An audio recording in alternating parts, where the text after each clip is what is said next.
morning, everybody, and welcome back to the channel. Thank you for taking some time out of your day and spending it with me while I prattle on about the books that I'm reading for day 2 of Face Off Weekend. So, yeah, it is 7:30 in the morning. I've got off to a bit of a late start.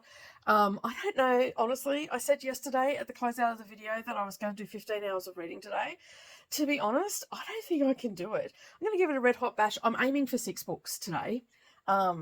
I have several romance books keyed up, and I think that there is one that is a ghost story as well.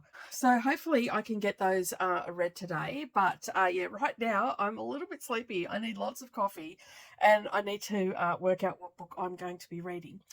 So, and it's really cold here in Kingaroy, and I'm not real keen to get out of bed. So I figured what I'll do is I'll get my headphones, I'll get my Kindle, I've turned the heater on, I'm going to go make a cuppa, then I'm going to crawl back into bed and I'm going to start reading. Now, yesterday I said that I was going to do 15 hours of reading today because I didn't quite read for 12 hours yesterday. I think that is probably not going to happen because that's going to get me till about 10 o'clock tonight, and I don't think I'm going to be able to get to that. So I've rethought my plan, and I'm thinking I might just try for another 6 books and see how we go. I can, maybe do 3 this morning, break it up a little bit, 3 this afternoon. I still have to read my Cape Town book at some stage, so I'm planning on doing that tonight. I've got some more stitching to do tonight, so I'm going to plan on doing that. Other than that, I don't think I can do 15 hours. Like, I have to be realistic here. And that's the thing. Like, we do all these readathons and everything like that, and we get caught up in the competitiveness of it. And we get caught up with other people, and it becomes a little bit problematic. So I thought today I might just talk a little bit about the pressures that we put upon ourselves when we're doing these readathons, because I have seen some chitter chatter and all that sort of stuff around. So my strategy for this readathon has just to be, consistently reading the prompts, doing sightseeing if I can, and not getting hung up on it. And I enjoyed Face Off Weekend last year, and I am enjoying it this time. But I have to be realistic here. Last year I did 12 books and I did that comfortably. That took me over the weekend. And mind you, this is finishing at 2 a.m. for me, so I'm definitely not going to be reading right up until it finishes because I've got work tomorrow, I've got quilts to do, I've got sewing to do, I need to be able to see what I'm doing and stuff like that. So I just want to, I'm doing the best that I can for my team, and you know what? That is good enough for me. I know that some people may watch this and go, well, it wasn't good enough, so many other people read this, that, and the other. I'm also reading novels. I'm not reading graphic novels, and I'm not reading manga either, and I don't read those things. So I believe the one graphic novel that I have read, it took me no time at all to read it, but it's not something that I do. It's not a genre that I gravitate towards or anything like that. So I'm never going to be able to read those books as fast as everybody else, and I have to accept that in myself. So I'm hoping that if you are watching this and you felt like the Face Off Weekend was just a little bit too much for you, don't worry, you're not alone. I went into this gung-ho, I'm going to do 12 hours a day. That's 24 solid hours of reading and all the rest of it. I've woken up today and go, you know what? You're being an unrealistic bitch. Stop it. I have a nasty person that pulls me into line when I'm trying to go too far and all the rest of it. So I'm just going to aim for 6 if I get 6 done. I can do 3 this morning. That's like 3 or 4 hours of reading. And then maybe another 3 or 4 hours this afternoon. Have a bit of a break, talk to my daughter. I didn't realise my daughter was coming up as well, so had she not been here, I probably would have got a little bit more reading done, but that's neither here nor there. Although we haven't spent all that time together because she has been awake all night, so I won't see her most of today. But, it's just, I think we need to be a little bit more kinder to ourselves and just realise that we're only human. And, and I am predominantly listening to audiobooks this time as well. And you can get, your brain gets fatigued from the constant noise going into your ears and stuff like that. Well, for me anyway. So I'm going to aim for 6. I used the timer yesterday. I'm going to switch the timer on today so I can work out how many hours it took me to read. I don't know. You know what? I'm going to skip the timer because that was putting more pressure on me. So I'm going to skip the timer today. And yeah, so I don't know what I'm planning on doing today because right now it's too cold to make any decisions. I didn't get out into the garden yesterday because it was incredibly windy, and I hate being in the wind. I just don't deal with it at all. So hopefully it's not too windy out there. I haven't looked yet. So I guess we'll find out together whether I'm going to do gardening or not. So, but I do have to make a move on that, so it's ready to go because we're already halfway through June. I want to get it turned over and all that sort of stuff before I end up running out of time and just ended up planting in there. I want to, fertilize it and all that sort of stuff before spring arrives, and then that way it's ready to go. I can just plant straight into it. But yeah, and I've got some more stitching to do and all that sort of stuff as well. So here's fingers crossed to another 6 books today to help the team out. And as I said, I also still have to read my Cape Town book, which I'm planning on doing this afternoon because tonight before Face Off finishes, because I've got a feeling and a bit of an inkling that something might happen directly after Face Off. I mean, it's total speculation, but anyway. All right, I'm going to head off and start my day. The first book that I'm reading is It's Like a Box of Chocolates. I've forgotten the author. It's keyed up on my phone, and I'm going to read that. It's about a 2-hour audio book, so I'm going to listen to that and so come back and let you know what it's all about. Hopefully by then I've had a shower and I'm up out of bed, but anyway, we'll see how we go.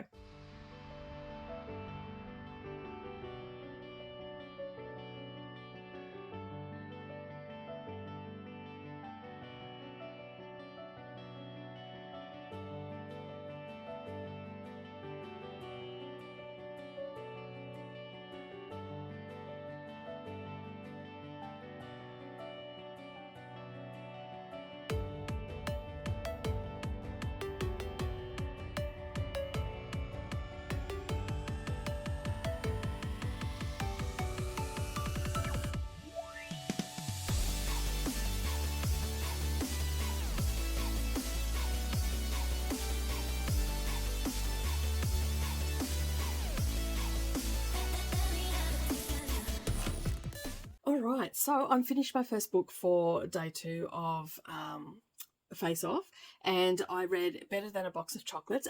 I've given it 3 stars. It is by Emily. Anyway, you can see the cover there. I'm not going to remember names and all that sort of stuff today. Like, it's just going to be all over the shop. But anyway, our 2 main characters are sort of insta-love, thrown together, family meddling. It's a cute little story. I gave it 3 stars. It'd make a great palate cleanser, like between books or whatever.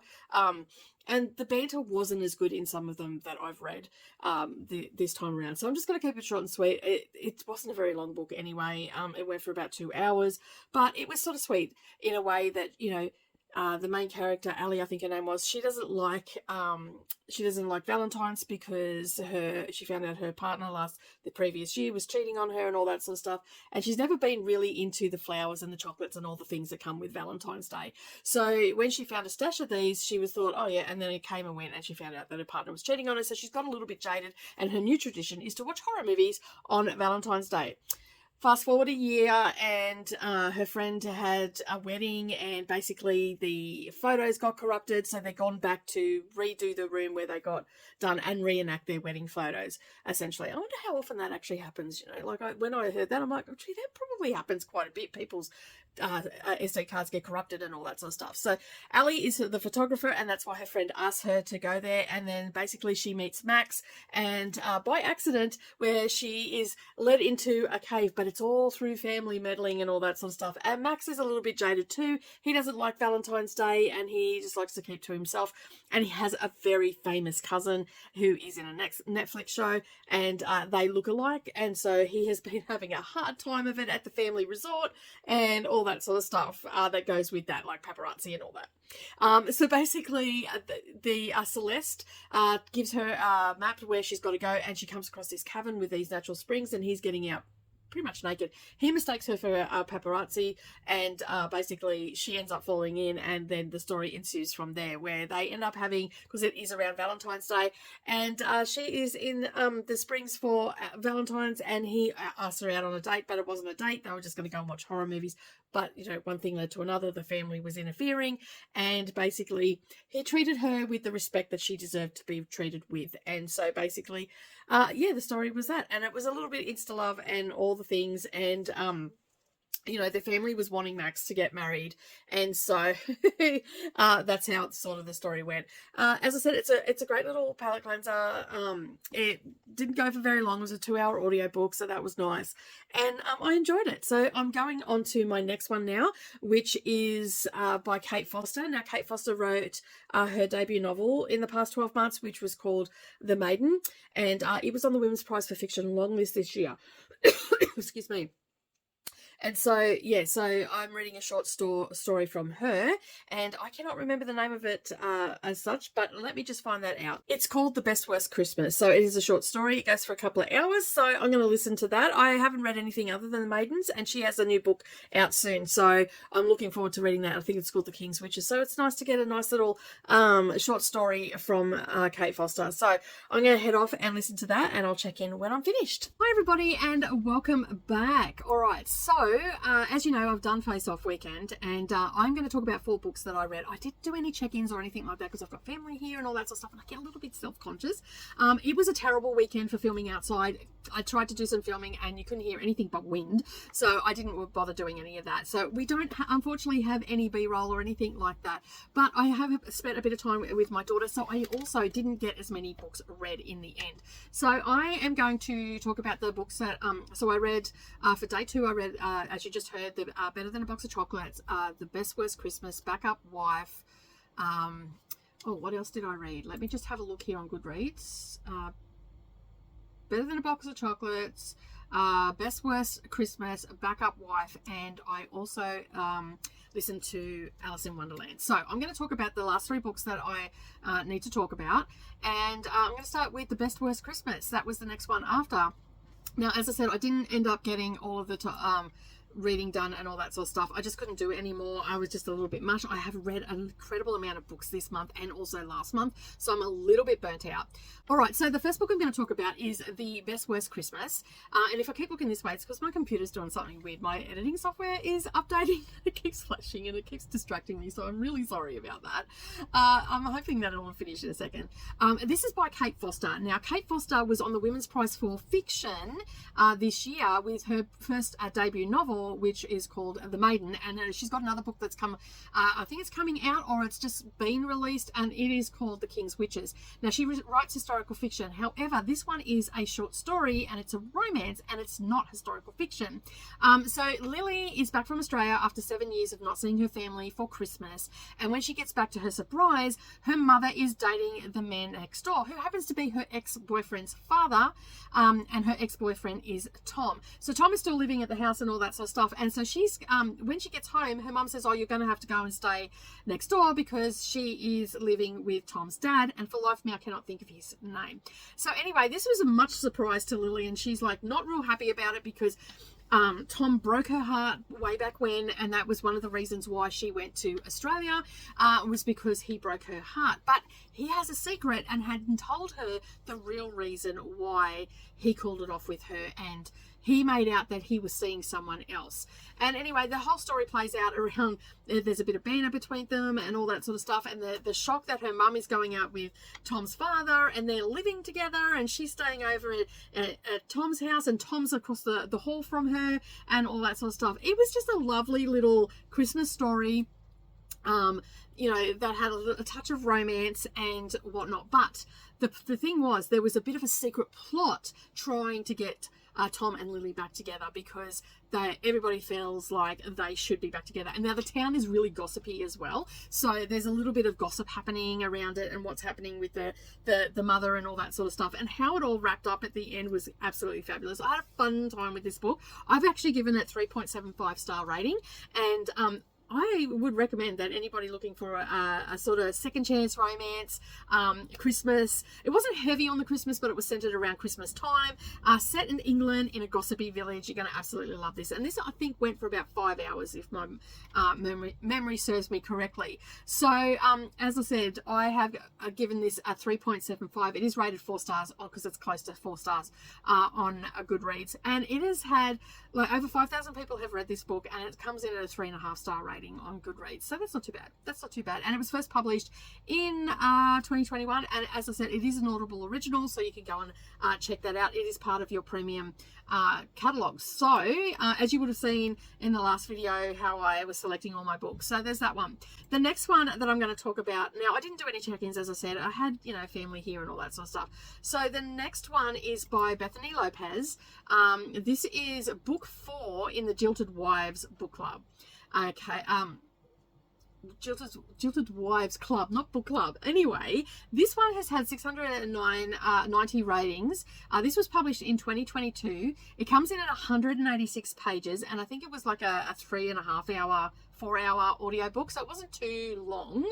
And as I said, it was from Bethany Lopez, and it's called The Backup Wife. And you can see there, it's not a very exciting cover or anything like that.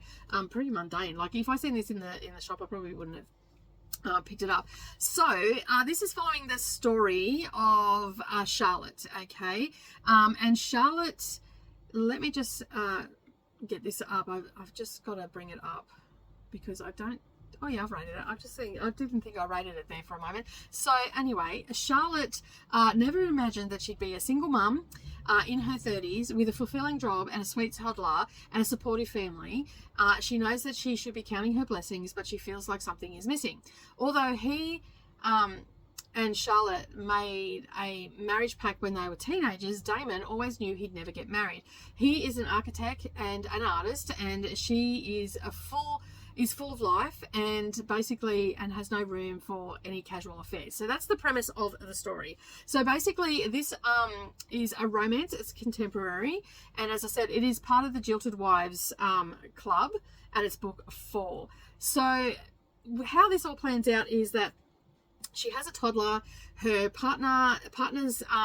ex-partner's parents want to have the toddler for some time before they go on vacation to Italy. So she's said yes, that she can go, that the toddler can go, and so this frees up her time, and she's like, I don't know what to do. So her family convince her to go to Italy before everybody else and spend some time and have some downtime, read books, swim, do whatever.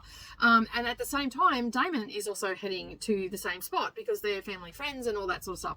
So anyway, Damon is there before her, and then she arrives, or vice versa. No, it was the other way around. She arrives, and then Damon arrives, and he's an artist, and he's there to do some painting and just relax and take some time out and all the rest of it before everybody gets there, because there's going to be a big like family get together. Her toddler's going to come back, and all the things are going to take away from her having some downtime and all that sort of stuff. So subsequently, Damon turns up, and then they basically, they've been friends for many years and whatnot, so they start jet setting around Italy and doing food and this, that, and the other, and all they do is seem to do is drink wine and eat food. And I think that that's all anybody ever does when they go to Italy, and they are just having a really good time. Well, subsequently they end up getting a little bit hot and heavy with each other, and before the family gets there. But then she realizes that she has always said that this was not going to go anywhere, but they sort of fallen for each other. And then the families turn up, and she sort of gives him the cold shoulder, and and then it just flows on from there. So I'm not going to give any more away. This is a very sweet story, although it wasn't a very exciting story. There wasn't a lot of banter. The little bit that was there when the families weren't there was great, but then when the families come into it, it sort of lost itself a little bit. So I've only given this one a 3-star rating, but it was still a decent read. I still enjoyed it, and it's still a solid book. Like, if you want to pick it up, I think there's a lot of people out there that will thoroughly enjoy it. I just like a little bit more spice and a little bit more banter from my romance books, and this sort of fell short when we got to the midpoint. Well, it wasn't even the midpoint, it was probably closer towards the end. It just sort of felt short. Prior to that, it was pretty good. I really enjoyed the aspect of them getting to know each other a little better, and also seeing Charlotte relax without her child there. She did become very uptight when her child came back because she didn't want her child to get close to him or anything like that, and she sort of pushed him away, which was a little bit sad in a way because they made such a lovely couple. And it wasn't through miscommunication or anything like that. It was just her trying to protect herself and to protect her child, which I can understand that. So yeah, but it was a really, really good like little vacation romance story. And as I said, I gave it 3 stars.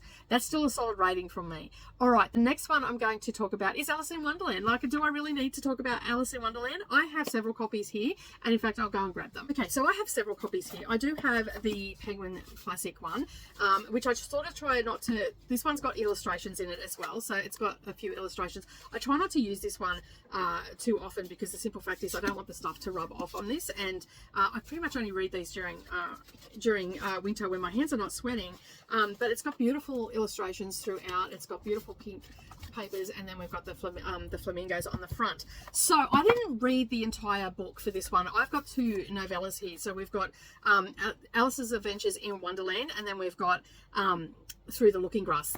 So I read this one for the challenge, and this is great. Like, I just really love the whimsical world of Alice in Wonderland. I love all the things that she encounters, all the things that she goes through. The Queen cracks me up. The King also avoiding being the master of avoidance and all that sort of stuff.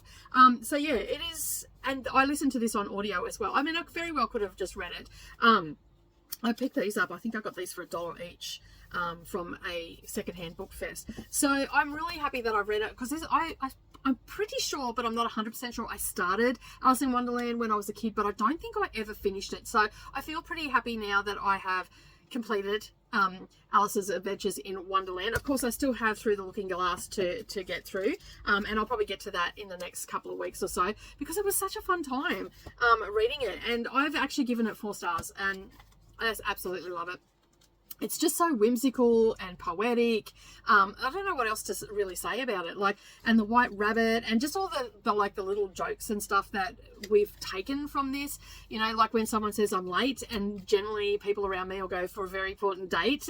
You know, like things like that from, you know, just the pop culture references and everything that we use in our everyday life surrounding this book.